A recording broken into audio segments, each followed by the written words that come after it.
Bem-vindo a Português na Venezuela, magazine sobre a difusão e promoção da língua, cultura portuguesa e lusofonia na Venezuela, com o professor Rainer Souza.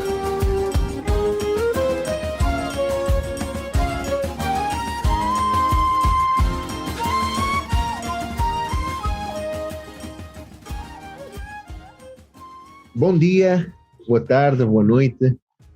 Meu nome é Rainer Souza, sou coordenador de ensino aqui na Venezuela. Bem-vindos a este podcast que se chama Português na Venezuela, que tem como finalidade dar a conhecer o trabalho que é desenvolvido neste país sul-americano em prol da língua, difusão da língua, cultura portuguesas e não somente língua e cultura portuguesa, neste caso cultura portuguesa, senão as culturas lusófonas dos países lusófonos, como o Brasil, por exemplo, onde já tivemos a oportunidade e a honra de entrevistar pessoas ligadas à cultura brasileira e à sua difusão aqui na Venezuela. Gostaria de começar este podcast por dar algumas notícias da coordenação de ensino. Estamos no mês de julho, mas não paramos e temos ainda algumas atividades que realizar.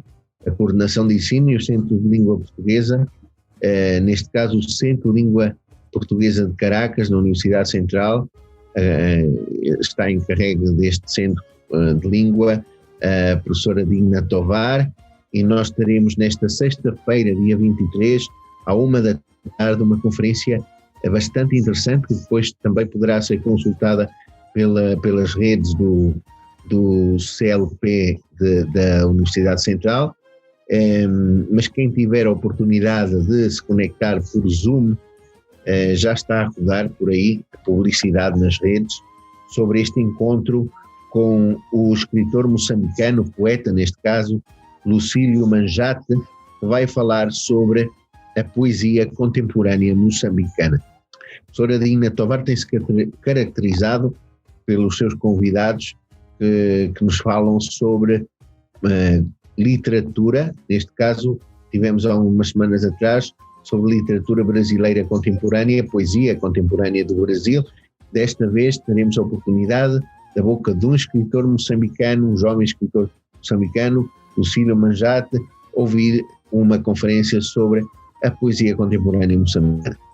Na próxima semana, e já estou a avisar, já estou a notícia, dentro de algumas horas vai começar a circular a publicidade destas 9ª jornadas para professores na Venezuela, que vai contar novamente com a participação de uma querida professora, a doutora Adelina Moura, especialista em mobile learning, que vai dar uma formação, isto é o nome, formação, nos dias 28, 29 e 30 de julho, das 10 da manhã ao meio-dia, nestes 3 dias, portanto seriam 6 horas de formação, 2 horas por dia, sobre entre o virtual e o analógico, ferramentas e estratégias pedagógicas para enfrentar, entre aspas, os novos desafios da educação, que todos prevêem, os especialistas prevêem, que será híbrido, misturará o virtual, ou seja, o digital com o presencial. E a doutora Adelina Moura compartilhará connosco algumas dessas estratégias. Os professores da Venezuela, e não só, já temos público e professores de outros países que se conectam e estão sempre a par das atividades que a Coordenação de Ensino Português na Venezuela tem realizado nos últimos meses. Todos são bem-vindos, completamente gratuito. A publicidade vai estar a rodar nas redes sociais da Coordenação de Ensino e não só, com o link de inscrição, um Google Form, formulário do Google que nós preparamos para esta inscrição, que é completamente gratuita, mas para saber quem é que se interessa por estes assuntos e de onde nos escreve, de onde nos vê, e portanto é uma atividade, na próxima semana voltaremos a falar dela.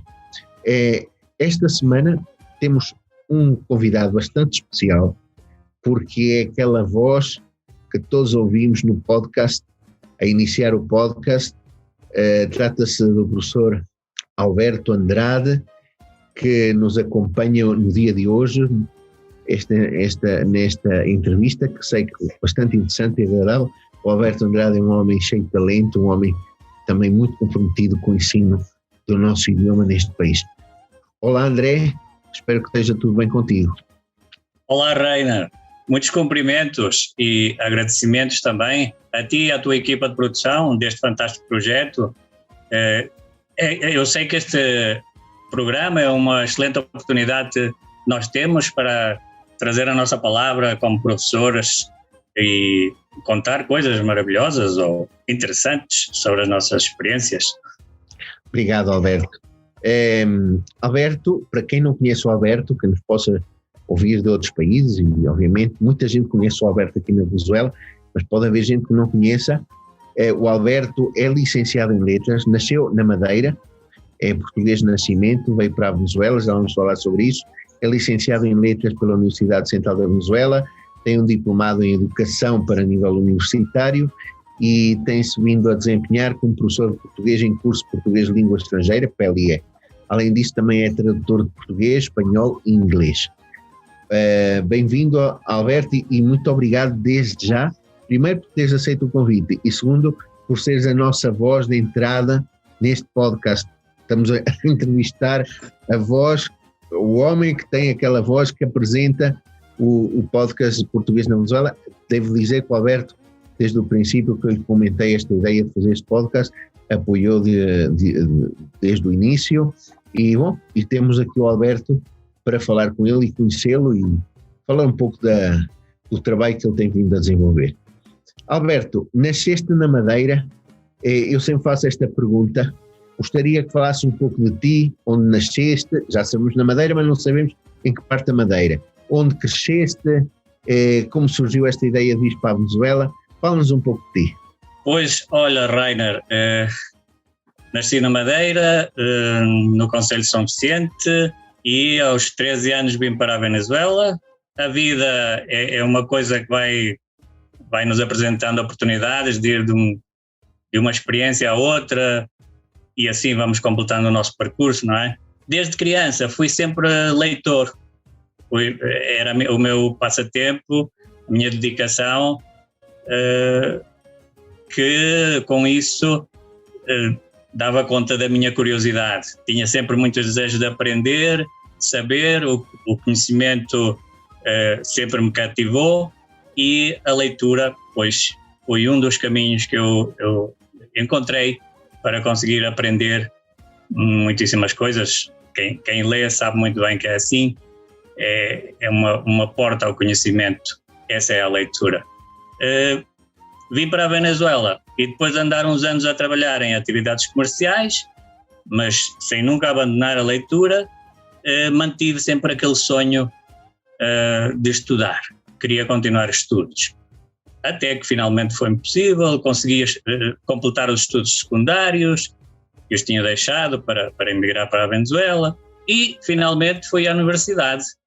E entre uma opção e outra, vim a estudar a carreira de Letras, que também complementei muito bem com a formação em línguas, e entre línguas e literatura já sabemos que há muita relação. No meu caso, sempre gostei de me formar nestes dois campos, porque acho que o conhecimento das línguas permite-nos, no caso da literatura, no meu caso, fazer aquelas leituras em línguas originais, obras escritas na sua língua original. Isso para mim pareceu-me sempre uma coisa maravilhosa e tenho conseguido fazer isso. Alberto, o que é que há primeiro na literatura? És um apaixonado pela literatura. O que é há na literatura que tanto te atrai? E a outra pergunta que eu te queria fazer, sempre falamos que a leitura é importante. Por que é que tu achas que às vezes os jovens e a sociedade em geral foge tanto da leitura? O que é preciso fazer para estimular, sobretudo nos mais jovens, o gosto pela literatura, pela boa leitura? Olha, como já referi, a literatura para mim foi muito importante enquanto era criança, foi essa essa porta, esse caminho para obter conhecimento, encher ou completar essa curiosidade tão ampla que eu sempre tive. E para mim essa é a grande importância da leitura, da literatura em si, mas a leitura em geral, de qualquer campo, é importante para a pessoa que estuda, que tem curiosidades, que quer conhecer, quer aprender. No caso de estimular o gosto pela leitura, pela literatura, nos mais jovens, nas crianças. Nas crianças eu acho que é um bocado mais fácil. As crianças começam a aprender a ler e se lhes dermos livros de literatura infantil, lá está, contos e histórias, não vão deixar de ler, porque eles, pela sua própria condição de estar a iniciar na leitura, e aquilo causa uma grande emoção, e pronto, é mais fácil talvez dirigi-los a esta atividade da leitura. Já no caso dos jovens, é um bocado mais difícil, considero eu, pela mesma situação da nossa as nossas atividades, que agora são muito mais de vídeos e filmes e jogos de vídeo. Isso talvez faça com que os jovens se afastem um bocado mais da leitura, neste caso especificamente da literatura.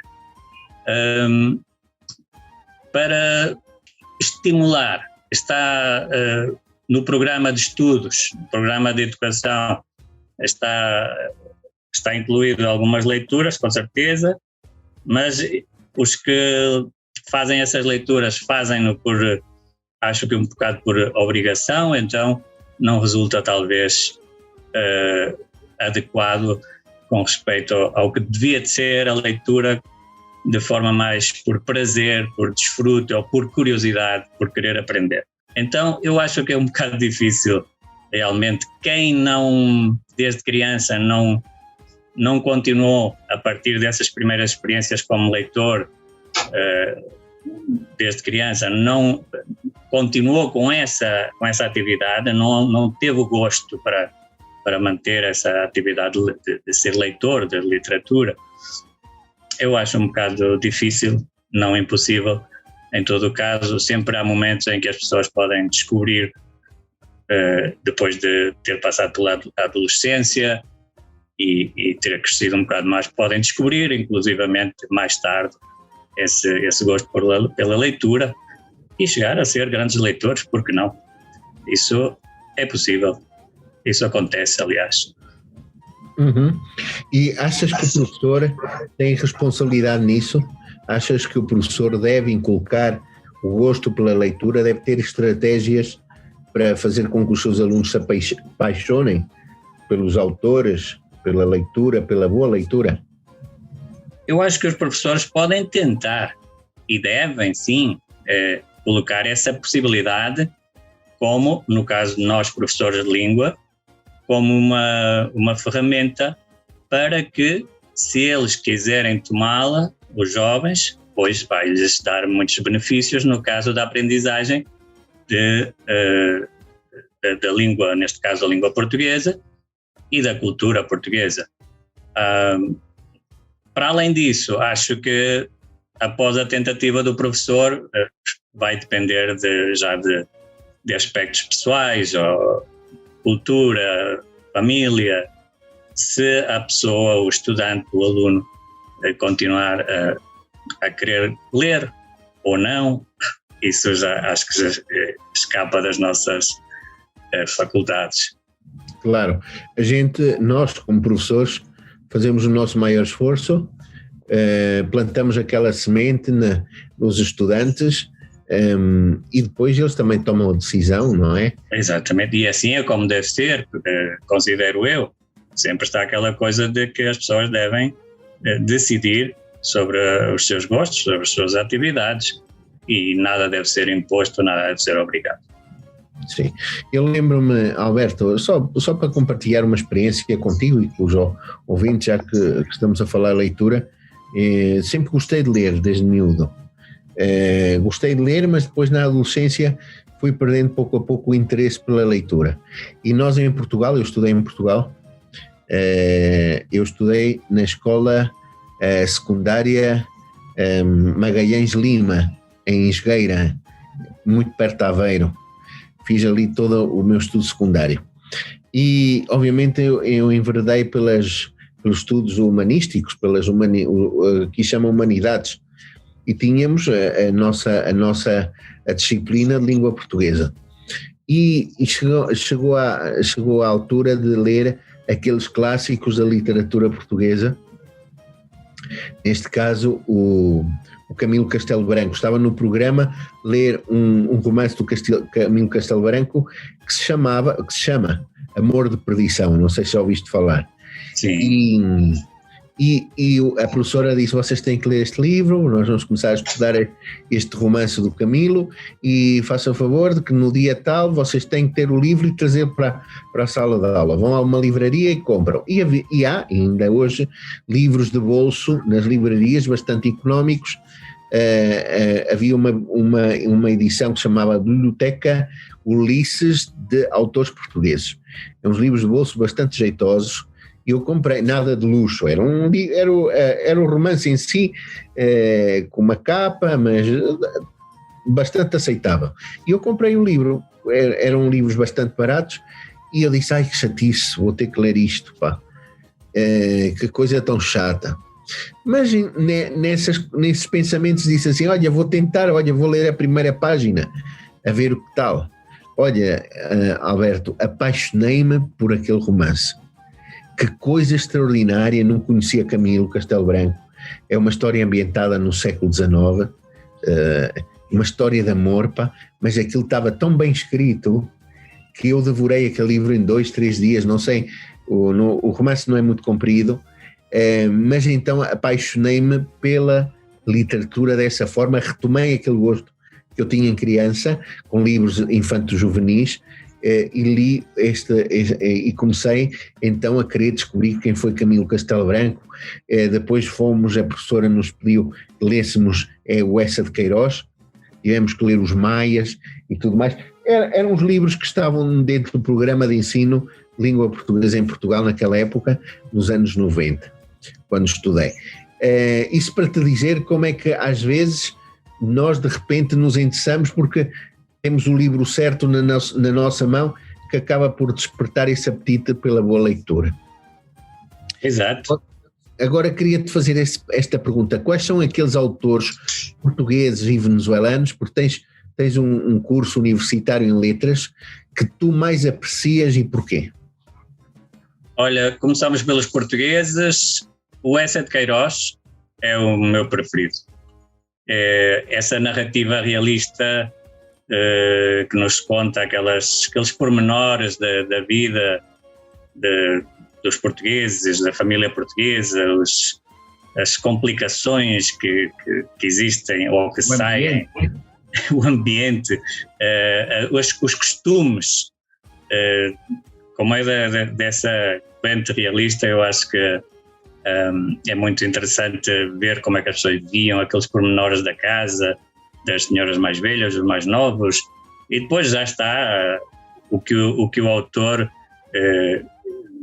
cria para dar a dimensão literária e cativar os leitores e nos maravilhar, talvez, também. O caso do Essa de Queiroz é por essa razão, e também o José Saramago. José Saramago, adoro essa forma que ele tem de narrar, põe-nos as condições humanas ali de uma forma muito clara, com todas as suas realidades e emoções e dificuldades também, com o qual, mesmo sendo literatura e ficções, permite-nos sentir-nos identificados com algumas situações, algumas condições daquela realidade, daquelas personagens e também daquele ambiente social, que muitas vezes também e de facto no Saramago eu considero que é assim, é um reflexo de muitos aspectos das nossas sociedades ainda atuais. Isso para os autores portugueses. No caso da Venezuela, olha, tenho um que é o meu grande preferido, ponho sempre em número 1, que é o Rómulo Gallegos, com a sua obra Dona Bárbara. Sim, extraordinária obra. Para mim, li outros livros dele, mas fico com esta como a minha preferida. O que está ali narrado e o que está o conflito principal daquela obra é uma situação que ainda não foi ultrapassada na Venezuela, esse antagonismo entre a civilização e barbárie, desde sempre, desde a época colonial, e continua, na minha opinião, continua ainda. E sabemos lá hoje, não sabemos quando vai ser ultrapassada, esperamos que algum dia. Exatamente. E na poesia, tens algum poeta ou poetas que gostas? Olha, sim, isso, sabes que a poesia é uma coisa mais íntima, não é? Mas pronto, vamos contar essas intimidades aqui. Gosto muito da Hani Ossot, é uma poeta venezuelana do século XX, embora morreu agora já no século XXI. Gosto da poesia dela. Não sei descrever porquê, mas entra dentro do que eu considero a boa poesia. Essa poesia que às vezes não é que nos fascina por sempre, porque a poesia, os poemas de um autor, ou alguns poemas, podemos ler no momento e podem nos fazer sentir o que for, algo, o que seja, mas noutro momento talvez já não. Isso é um mistério da poesia, que não é sempre a mesma coisa, ela muda muito. Mas sim, numa certa altura chegou-me às mãos um livro dessa poeta e li alguns poemas e senti-me muito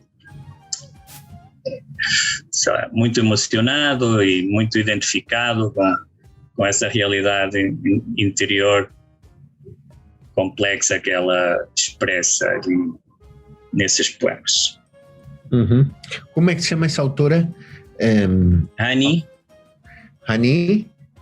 Ossot. Ok. Ela foi professora da Universidade Central da Venezuela também. Conheceste-a pessoalmente?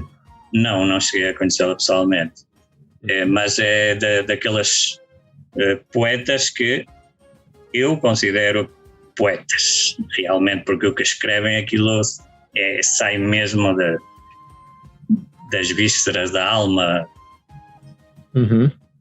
E bem, como te disse, isso é uma coisa que às vezes muda de época para época no mesmo leitor, e ao mesmo tempo e com certeza vai ser assim, vai mudar de leitor para leitor. Eu posso ler a Hani Ossot e sentir o que eu sinto, mas outra pessoa pode ler e talvez pode não chegar a sentir o mesmo, ou poderá sentir outra coisa.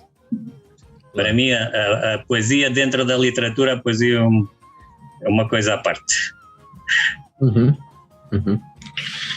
Alberto, estás ligado a uma editora chamada El Lector Cómplice. De que trata esta editora e fala-nos um pouco deste projeto? Sim, o Lector Cómplice é uma editora que é um projeto da minha esposa, a Lésbia Quintero. Teve esse projeto depois de sair graduada em Letras da Universidade Central também, e decidiu fazer este projeto, ou desenhar este projeto, criar este projeto, e deu este nome, Lector Cómplice, seria em português Leitor Cúmplice.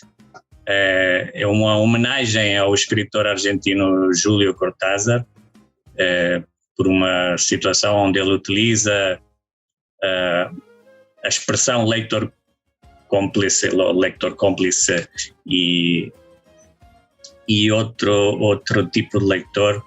Ele utiliza esta expressão, leitor cúmplice, para designar um tipo de leitor, que é o leitor mais comprometido com a obra. É o leitor que realmente lê, não só vai ali ver as palavras e ordenar o texto, mas sem compreender, talvez, para além do que as palavras estão a indicar. Neste caso, esta é a homenagem então ao Júlio Cortázar. Eu estou simplesmente ligado a este projeto, apoiei, pareceu-me maravilhoso desde o início, apoio na revisão, tradução e alguns outros aspectos. É uma editora das que consideramos na Venezuela as editoras de família, pequenas, mas que conseguimos nesta editora, durante o ano, fazer algumas edições de livros em papel, mas ultimamente, e a raiz da nossa situação de pandemia, agora passamos a ter mais projetos de edição digital, para ser publicados principalmente na grande plataforma Amazon. Isso é o que está a acontecer agora com o campo editorial, e não só na nossa editorial Leitor Cúmplice, mas isso acontece agora. Há várias similares à nossa e tem mais ou menos essa mesma situação, de publicar, sobretudo, para a plataforma online. Sempre há algumas pessoas que gostam de ter o seu livro em papel, têm os seus interesses pessoais, os seus objetivos, e ainda o fazem. Então, pronto, estamos a trabalhar tanto com uma como com outra forma, a fazer qualquer coisa pela literatura. E existe alguma página onde nós possamos entrar e ver quais são os títulos que vocês têm publicados? Com certeza, Leitor Cúmplice, assim mesmo, é uma só palavra, leitorcomplice.com, é o nosso site. Lá tem então as capas dos livros que foram publicados, alguns textos sobre o autor ou sobre a obra. Lá temos essa informação, sim senhor. Muito bem, aqui fica para os nossos ouvintes interessados na boa literatura, leitorcomplice.com, para aqueles que queiram conhecer um pouco mais desta editora à qual o Alberto Andrade está ligado, embora quem esteja aí na primeira fila é a tua esposa, não é? É sim senhor, a Lésbia Quinteiro, é a presidente, é a editora, é criadora do projeto. Sim. Cumprimentos para ela, conheço a tua esposa, a tua senhora, e realmente sei as competências e essa vontade e amor pela literatura que foi a que impulsou a levar a cabo esse projeto tão interessante. Com certeza, obrigado. Serão entregues os cumprimentos. Alberto, vamos agora a uma pausa musical e vamos ouvir um tema tradicional português que se chama Chula com Todos, interpretado por um grupo de música tradicional portuguesa, a Ronda dos Quatro Caminhos. Depois de ouvir este Chula com Todos, que é a chula é um tipo de música bastante, um género musical bastante particular da tradição, do folclore português, do norte de Portugal. Vamos ouvir esta Chula com Todos e logo voltamos a esta agradável conversa com Alberto Andrade, professor de língua portuguesa aqui na Venezuela.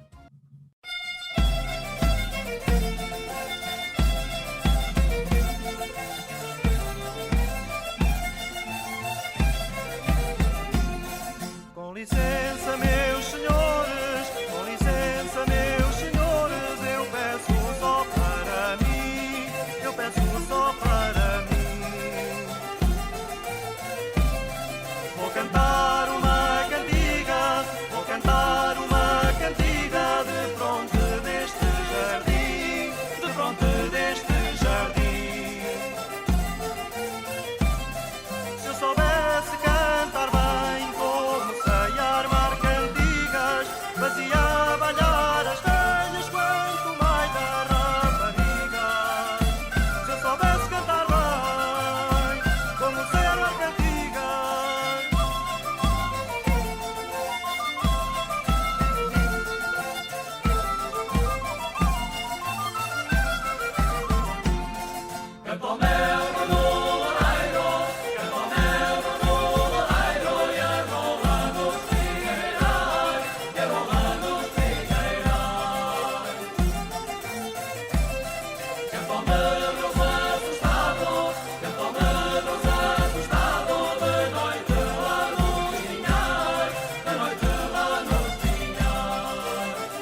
Voltamos então, depois de ouvir esta música com bastante ritmo e com uma letra bastante curiosa, não é?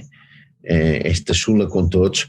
Vamos continuar esta conversa com Alberto Andrade. Alberto, és também, além da literatura, um apaixonado pelas línguas estrangeiras. O que é que há no mundo das línguas e do seu ensino que também te atrai?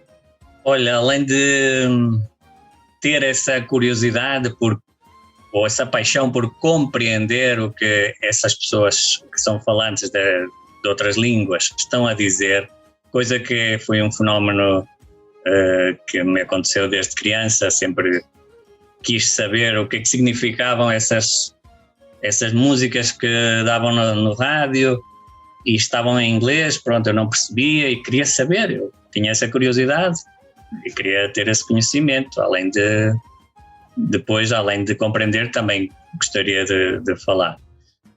Assim como o espanhol, também foi uma dessas línguas que desde criança quis sempre falar. Depois, lá na escola em Portugal, quando iniciámos a secundária, dão-nos a oportunidade de estudar duas línguas, escolhi francês, então iniciei-me no estudo do francês, depois o inglês também. Já na Venezuela tive a oportunidade de estudar o italiano na universidade, porque ofereciam uma língua estrangeira, eu aproveitei para aprender essa maravilhosa língua também, que é parte das nossas línguas romances, que são todas provenientes do latim, como toda a gente sabe. Então, a maravilha de saber as línguas é que nos permite isso, compreender as outras pessoas, poder nos comunicar com mais pessoas no mundo. No caso de quem gosta de ler, está aquela possibilidade de ler livros na língua original, que é sempre é superior a ler as traduções, embora as traduções podem ser muito fiéis, mas sempre vai, para as pessoas mais exigentes, eu sou exigente nesse caso, e acho que sempre vai faltar qualquer coisa. Não só na literatura, mas também depois está o caso da importância das línguas para os profissionais.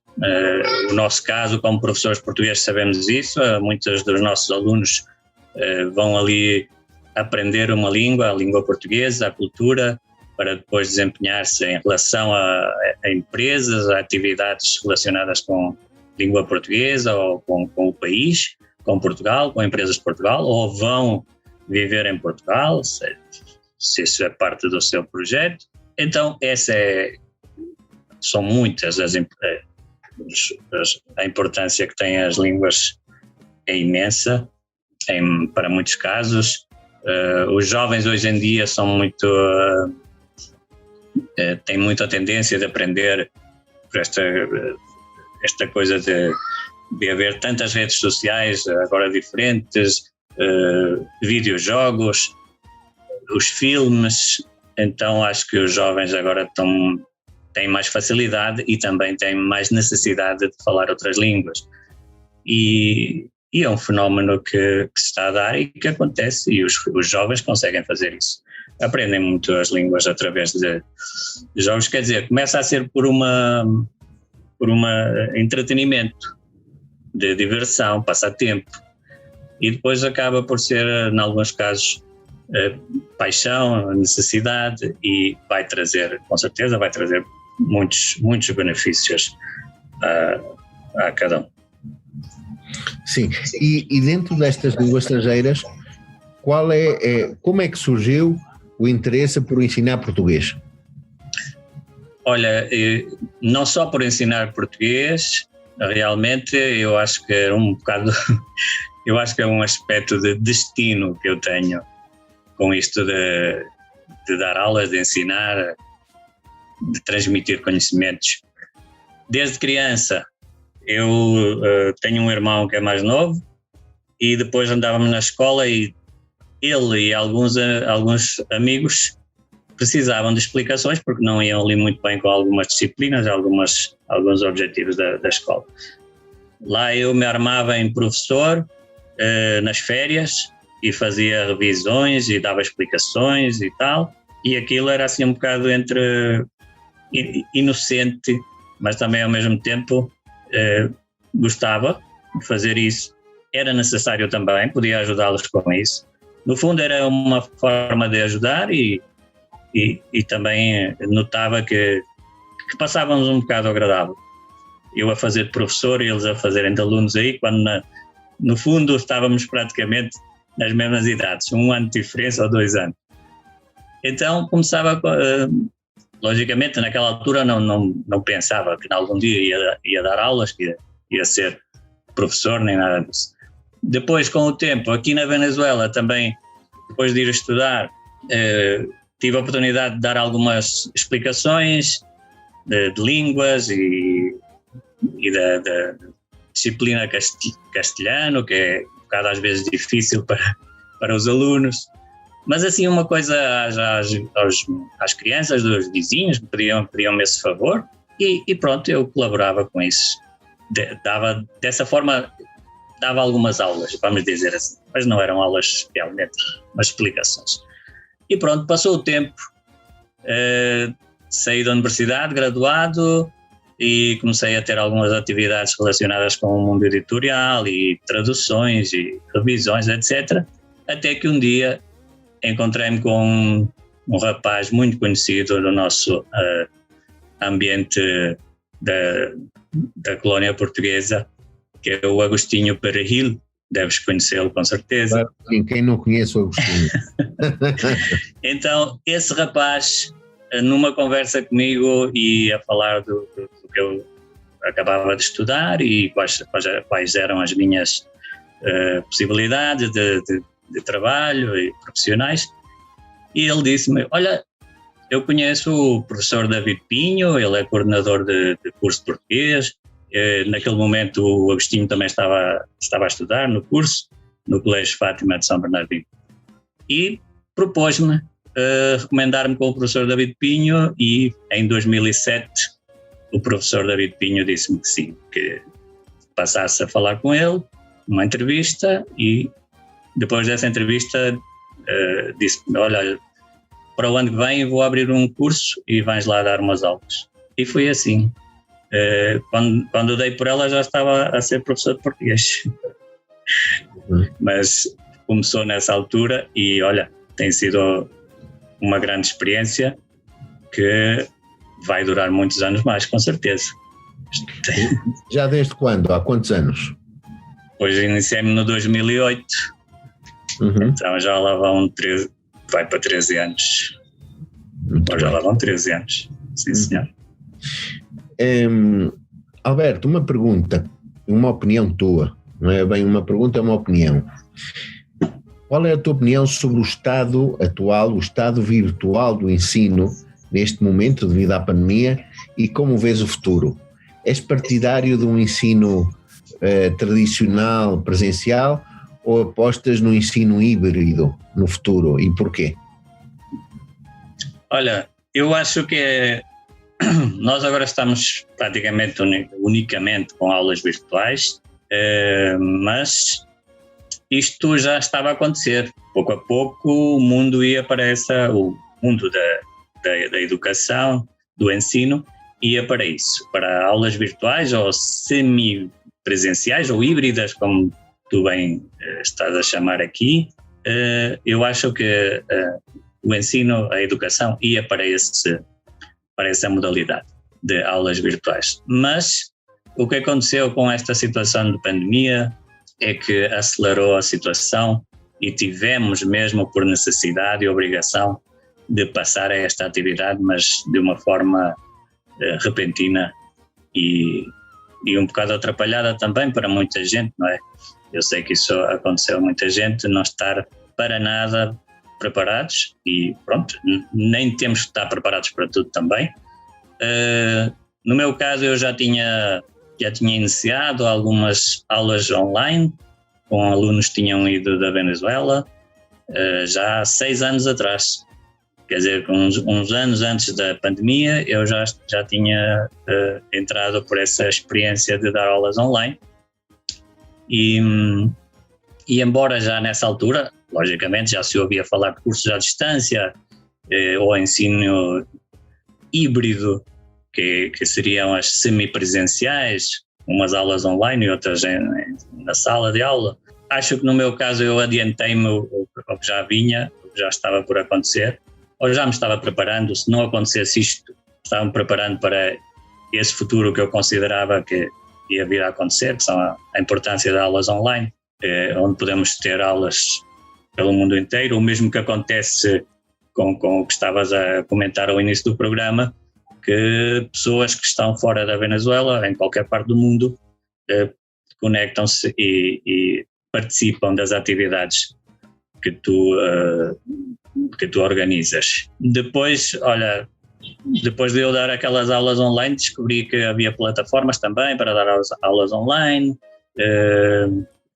Fui por ali dar aulas de português e espanhol e internacionalizei-me, agora dou aulas para vários países do mundo. Então, por isso eu acho que isto ia acontecer em algum momento. Agora, pois, forçosamente tivemos de passar a esta atividade online. Sobre o ensino híbrido, pronto, temos de esperar ainda a ver quando vamos sair desta situação de pandemia. Com certeza espero que seja o mais breve possível, mas enquanto isso não acontecer, não veremos talvez o que eu considero que vai ser o depois. Eu acho que vai haver o ensino híbrido. Sim, já estava a acontecer antes da pandemia. Já se estava a ensaiar essa forma de ensino. Mas o que eu considero que vai haver depois é tanto as aulas em sala de aula, nas escolas, nos colégios, nas universidades. Eu acho que isso vai continuar a haver. E ao mesmo tempo vai haver paralelamente as aulas sem complicações, porque isto já foi uma boa experiência nesse campo, que vai continuar a crescer e a melhorar esse tipo de atividades. Embora há muitos aspectos, sobretudo tecnológicos, que já estão a melhorar, e em pouco tempo vamos ver que as aulas online vão ter um melhor desempenho das que temos nós agora, que ainda tem algumas dificuldades, seja pelos aparelhos, que talvez poderiam ser mais específicos para esse tipo de atividade, como também pela velocidade de conexão da internet. Mas isso daqui a pouco tempo vai estar solucionado, com certeza. Então eu acho que ao mesmo tempo vai haver as aulas em sala de aula, tanto como as aulas online, por computadores ou por outras formas, se inventarem alguma coisa diferente, e ao mesmo tempo as híbridas, como tu propões aqui. Eu não acho que seja somente as híbridas, mas eu acho que vamos ter as diferentes formas. Uhum. Sim, então tu apostas para esse futuro das aulas virtuais, certo? Sim, com certeza. Uhum. Mas atenção, mas não só esse, nem seria talvez o único nem o mais importante, porque o facto de termos aulas online é mais para ultrapassar uma situação, uma condição onde não podemos ter reunidos um grupo de pessoas, mas claro, sempre o grupo de pessoas em presença numa sala de aulas tem as suas vantagens, e se puder ser, pois as pessoas, muita gente vai preferir, vai gostar de se for possível fazê-lo dessa forma. Se no outro caso, pela distância, seja lá as razões que forem, tivermos de fazer online, pois faz-se na mesma, e cada vez será, eu acredito que vai ser cada vez mais adequada e melhorada a forma de fazer este tipo de atividade online. Uhum.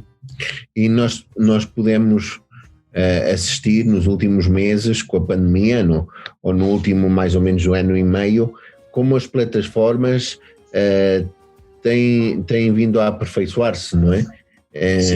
De uma forma rápida, adaptando-se a esta nova época tecnológica. Eu acho que a pandemia acelerou e trouxe a novidade para muitas pessoas.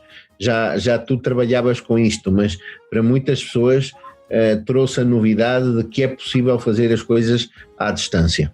sim, não só de que é possível, também muitas pessoas estavam assim um bocado afastadas dessa possibilidade, porque, claro, isto é uma responsabilidade, mudar de uma situação para outra, mudar os paradigmas não é uma coisa fácil para nós, seres humanos, mas quando a situação obriga, olha, há que fazer mesmo. Isso vinha, como eu já dizia, isso vinha a acontecer em algum momento no futuro, mas com certeza com algum tempo. Tivemos de mesmo fazê-lo agora, saltar a isto. Não há outra opção, pronto, vamos lá fazer aulas online, é a opção que temos e temos de fazê-lo. E pronto, tem funcionado, com dificuldades mais, menos, tem sido duro para muitas pessoas, mas olha, o importante é que nós possamos aprender e ultrapassar as situações. Não podemos ficar ali congelados porque as dificuldades apareçam. Pelo contrário, se aparecem dificuldades, aí é onde temos de procurar soluções, tirar forças e ultrapassar, e solucionar, e melhorar, e pronto, ficar com muita alegria e satisfação por ter conseguido. Claro. Alberto, quem quiser aprender português contigo, quais são os teus contactos? Tenho o telemóvel 0414239483 e o meu correio eletrónico alberan11@gmail.com. Muito bem. Quem quiser aprender português, professor Alberto... É só contatar. Ou se não, também pode procurar professor Alberto no Google e com certeza vai dar com alguma forma de contatar por lá, por alguma rede social. Está muito bem. Alberto, já no fim desta entrevista, uma última mensagem para os nossos ouvintes. De acordo com o tema que temos estado a tratar aqui, pois a recomendação pessoal e que também tem funcionado para mim, em geral, para toda a gente, em especial para os mais jovens que estão talvez a iniciar a sua preparação, a sua formação, ou já estão nisso, mas a minha recomendação é: se gostam de ler, leiam; se gostam de estudar línguas, estudem. O estudo e a formação, a aprendizagem nunca é demais. Preparar-se, já podemos ver nesta última experiência destes últimos 2 anos, de 2000 para cá,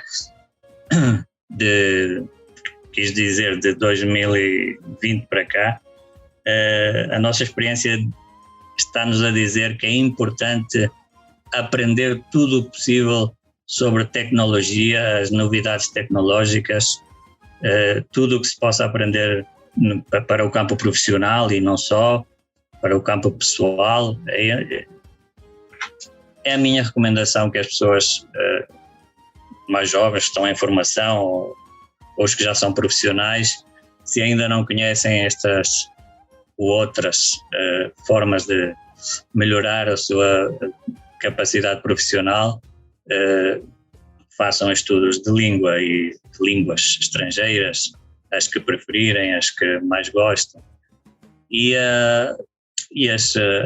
capacitar-se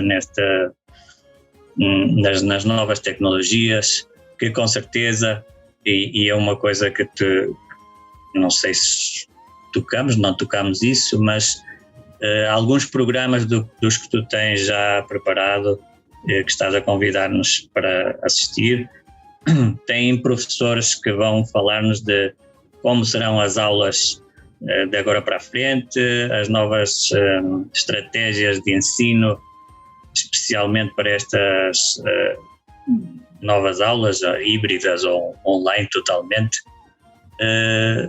Portanto, acho que é imensamente importante o estudo, a aprendizagem sobre como trabalhar com tecnologias, com plataformas digitais, todas essas possibilidades que há, que são imensas, Eu, cada dia que vou à internet ou passo nas redes sociais, encontro-me com uma coisa nova, começo logo a pesquisar e aprendo uma novidade que eu sei que se não é neste momento, mas que em breve ou mais para o futuro vamos poder utilizar, neste caso para as nossas aulas de português ou para outras atividades profissionais. Portanto, a recomendação é não deixar de aprender nunca, para resumi-lo assim em poucas palavras. Exatamente. Obrigado, Alberto, pela tua disponibilidade, uma vez mais, de querer conversar connosco e com os ouvintes e compartilhar essas experiências e esse percurso que tens vindo a fazer nas áreas das línguas, do ensino de português como língua estrangeira e também da literatura. Muito obrigado e um grande abraço e felicidades para a tua vida. Pronto, obrigado. Eu é que fico muito agradecido pelo convite, por esta oportunidade de dar umas palavras aos ouvintes, não só deste momento, mas de qualquer tempo, do futuro, como já dissemos ao início do programa. Este podcast fica por ali, em algum lugar, guardado, e em algum momento do futuro alguém pode ouvir e saber como pensávamos nós neste momento. Talvez estávamos enganados ou talvez acertamos em muitas coisas. Já ficaremos a saber. Pois, então, cumprimentos para ti, um abraço e cumprimentos a todas as pessoas que estejam a ouvir este programa. Muito bem. Felicidades. Felicidades. Falámos com Alberto Andrade, professor de língua portuguesa aqui na Venezuela, e agora vamos falar com o professor Davi Pinho, presidente da Associação Venezuelana para o Ensino da Língua Portuguesa, que nos vai oferecer um balanço sobre este ano letivo bastante atípico, o ano letivo 2020-2021. David, muito obrigado por teres aceito novamente falar com este podcast Português na Venezuela. Espero que esteja tudo bem e que os professores que estão sob a tua coordenação nos diferentes centros aqui em Caracas e não só, também estejam bem, embora sei que cansados, porque não foi fácil, mas certamente realizaram um excelente trabalho. David, gostaria de fazer 3 perguntas, não é? A primeira é: qual é o balanço que consegues fazer em relação ao ensino da língua portuguesa, sobretudo aqui em Caracas, onde, nas instituições onde tu vais dirigindo o ensino da nossa língua? Uma segunda pergunta é a seguinte: como foi essa experiência de ensino virtual, tanto para os professores e como para os alunos? Isto é, como é que os alunos, os estudantes, reagiram com estas ferramentas digitais e com o esforço que foi feito pelos professores nesse sentido, no sentido de atingir os objetivos propostos no programa de português língua estrangeira? E quais são os pronósticos para o próximo ano letivo, 2021-2022? Sabemos que há sinais de que possivelmente regressemos à presencialidade já a meados de setembro. Gostaria de ouvir a tua opinião. Muito boa noite, professor Rainer. Em primeiro lugar, cumprimentá-lo e agradecer este podcast sobre a questão da língua portuguesa na Venezuela. Olha, com respeito à primeira pergunta sobre o balanço no ensino português em Caracas, foi muito positivo em todas as áreas. Alguns centros diminuíram, outros centros compensaram. Em La Guaira, mais ou menos manteve-se, apesar de quase presencial, a quantidade de alunos foi quase igual. Em San Antonio, que baixou um bocadinho. Em Caracas, o centro português manteve uma média quase de 200 alunos online. Realmente é muito positivo. E no Colégio Fátima também manteve-se de alguma maneira um decréscimo, mas uma coisa muito pouca. Mas de uma maneira geral é muito positivo. Com respeito à segunda pergunta, o trabalho sobre a questão online, eu me sinto satisfeitíssimo porque tivemos o apoio da Porto Editora, das aulas virtuais, que para mim foi uma ferramenta muito útil para os alunos. Inclusive tivemos o português mais perto, que foi para os alunos de La Guaira, satisfeitíssimos, porque começaram a ter novas aplicações, novos empreendimentos. Para mim foi, inclusive eu utilizei muito essa plataforma da qual pensarei que a futuro vamos continuar igual em tratar que o aluno tenha mais conhecimento em vídeos, em trabalhos, em exposições que tem, apresentações. Foi muito positivo. E os alunos não deixaram, não tivemos um abandono online. Foi quase 99% a assistência de alunos desde outubro até a finalização do nosso ano. E para concluir com qual é o pronóstico do próximo ano, eu penso que descer, não. Que vai continuar, sim. Que vai subir, sim. Depende da situação em outubro, que eu penso que não vai ser presencial de imediato, talvez venha uma parte ou não, aunque dizem aqui que vai ser presencial, mas a parte online, há gente que vai querer continuar uma parte online, porque algumas já começaram a ter essas aplicações de uma forma muito comum e vão gostar. Penso que não vamos decrescer sobre este aspecto no Centro Português, nem nas outras áreas da Lagoaira, inclusive já há gente a pedir já um novo curso para o próximo ano letivo. Penso que vai ser muito positivo. Apesar de tudo, e um agradecimento ao Instituto Camões, à formação de professores, que foi muito positivo para todos nós. Muito obrigado, professor Reiner, boa noite e muito agradecido pela questão desta estadística, que é importantíssima para vocês e também para a nossa coordenação. Boa noite. Muito obrigado, David, pela tua disponibilidade em falar connosco neste podcast Português na Venezuela e por oferecer-nos esse balanço sobre como foi o ano letivo que agora termina. E certamente haverá outras oportunidades, sobretudo para comentar o início do próximo ano letivo. Muito obrigado e um abraço.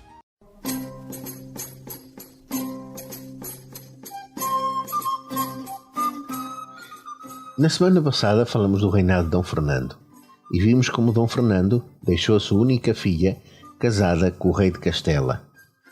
Veremos que este casamento, depois da morte de Dom Fernando, abriu uma crise em Portugal à qual chamamos o Interregno de 1383 a 1385.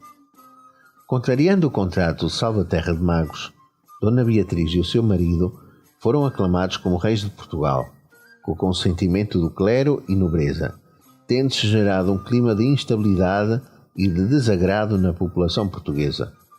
O povo revoltou-se, tendo sido acompanhado por alguns nobres e pela burguesia. Entre os revoltosos destacaram-se Nuno Alves Pereira, o seu tio Rui Pereira, João Afonso Telo, conde de Barcelos, Álvaro Paes e Dom João, grão-mestre de Avis e filho bastardo de Dom Pedro e de Dona Teresa Lourenço. Nesta revolta foi combinada uma conspiração para assassinar o conde João Fernandes Andeiro. Este nobre galego, amante de Dona Leonor Teles, apoiava-se na intenção de entregar o trono à sua filha e ao seu genro, o rei de Castela.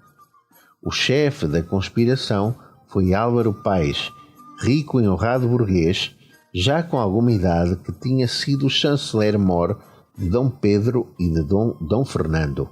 Contudo, seria necessário escolher alguém que conseguisse entrar no paço sem que ninguém suspeitasse. A pessoa escolhida foi Dom João, mestre da Ordem Militar de Avis, que era meio-irmão de Dom Fernando. No dia 6 de dezembro de 1383, Dom João, mestre de Avis, acompanhado de alguns homens armados, entre os quais Rui Pereira, entrou no Paço da Rainha e juntos mataram o conde Andeiro. Tendo conhecimento do sucedido, Dona Leonor começou a ter medo do que lhe poderia acontecer. Fugiu para Alenquer e depois refugiou-se em Santarém, de onde escreveu ao genro, Dom João I de Castela, a pedir-lhe auxílio e aconselhando-o a invadir Portugal.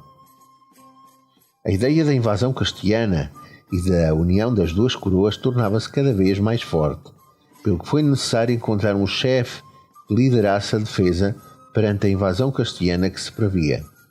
Tal acabou por acontecer por iniciativa do povo de Lisboa, que, reunido na igreja de São Domingos, elegeu Dom João, mestre de Avis, regedor e defensor do reino, prometendo este servi-lo e defendê-lo com a própria vida.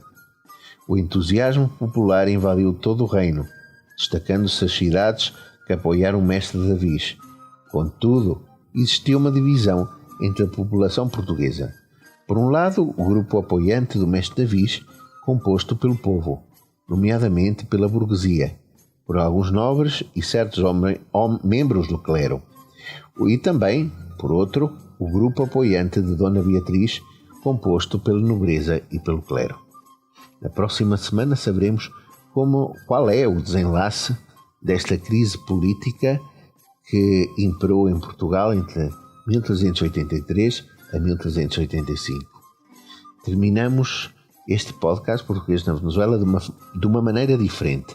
Em vez de ser com música, com um poema declamado, um poema da autoria de uma escritora cujo centenário de vida celebramos este ano. Trata-se de Clarice Lispector, que além de escritora também foi poetisa. Neste caso escreveu vários poemas, um deles bastante interessante, que se chama Se Eu Fosse Eu. Vamos ouvir este poema e voltamos para a semana. Quando não sei onde guardei um papel importante e a procura se revela inútil, pergunto-me, se eu fosse eu e tivesse um papel importante para guardar, que lugar escolheria? Às vezes dá certo, mas muitas vezes fico tão pressionada pela frase se eu fosse eu, que a procura do papel se torna secundária e começo a pensar. Diria melhor, sentir. E não me sinto bem. Experimente. Se você fosse você, como seria e o que faria? Logo de início se sente um constrangimento. A mentira em que nos acomodamos acabou de ser levemente locomovida do lugar onde se acomodara. No entanto, já li biografias de pessoas que de repente passavam a ser elas mesmas e mudavam inteiramente de vida. Acho que se eu fosse realmente eu, os amigos não me cumprimentariam na rua, porque até minha fisionomia teria mudado. Como? Não sei. Metade das coisas que eu faria se eu fosse eu, não posso contar. Acho, por exemplo, que por um certo motivo eu terminaria presa na cadeia. E se eu fosse eu, daria tudo o que é meu e confiaria o futuro ao futuro. Se eu fosse eu, parece representar o nosso maior perigo de viver. Parece a entrada nova no desconhecido. No entanto, tenho a intuição de que, passadas as primeiras chamadas loucuras da festa, que seria, teríamos, enfim, a experiência do mundo. Bem sei, experimentaríamos, enfim, em pleno a dor do mundo.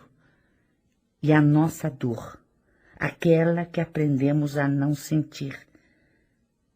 Mas também seríamos, por vezes, tomados de um êxtase de alegria pura e legítima que mal posso adivinhar. Não. Acho que já estou de algum modo adivinhando porque me senti sorrindo e também senti uma espécie de pudor que se tem diante do que é grande demais.